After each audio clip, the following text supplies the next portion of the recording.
ఆరోగ్యం పెట్టాలి కదా మరి. ఆరోగ్యం ఇక్కడ పెట్టేసుకోండి. ఇక్కడ కూడా ఏర్పాటు చేసుకో. ఇటు సైడ్ ప్రహరీ పెట్టలేదు అనుకోండి ఏంటి ఇలా ఇప్పటికే డౌన్ లో ఉంది ఏంటి ఈ పునాది మెరక అయింది.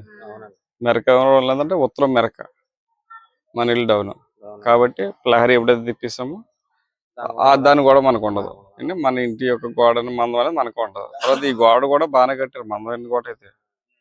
ఇది కొలత ఒకటేనంటారా? ఇది ఓకే ఇలా ఉంచండి. అయితే ఇప్పుడు ఏమైందంటే అండి నైరుతిలో మీ నాన్నగారు అడిగారు అది డౌన్లో ఉండిపోయిందండి లేపాలంటారు. ఇది బాగా ఎత్తులో ఉంది. ఇది కూడా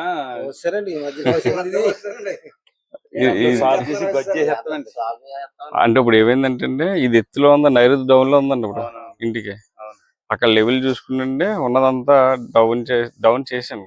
ఇప్పుడు ఇంకోటి ఏంటి చెప్పనా ఇంటికన్నా కూడా మెరకలో ఉంది. తెలియక ఏం చేస్తారంటే ఇక్కడ పట్టుకుని మొత్తం ఇదంతా తీసేయండి. ఎత్తి తీసేయండి మెరక. ఎప్పుడు కూడా మన ఇల్లు మెయిన్ అండి. దాన్ని మించిన ఎత్తి ఇంకెక్కడ ఉండకూడదు ప్రహరీలో. ఇప్పుడు ఏమైందంటే ఇంటి నైరుతి కన్నా కూడా ఈ పొయ్యి ఎత్తి అయిపోయింది. అది తప్ప ఈ మెరక ఒకటి తీయించు నువ్వు అర్జెంటుగా.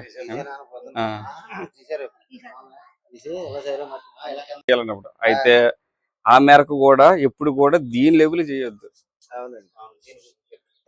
తగ్గించే ఉండాలి. అంటే మన ఏదేంటంటే మెయిన్ అంతా కూడా ముఖ్యమైనంతా మన ఇల్లు కాంపౌండ్ వాళ్ళంతా కూడా డౌన్ లో ఉండాలి తప్ప ఇంత సమానంగా ఉండకూడదు.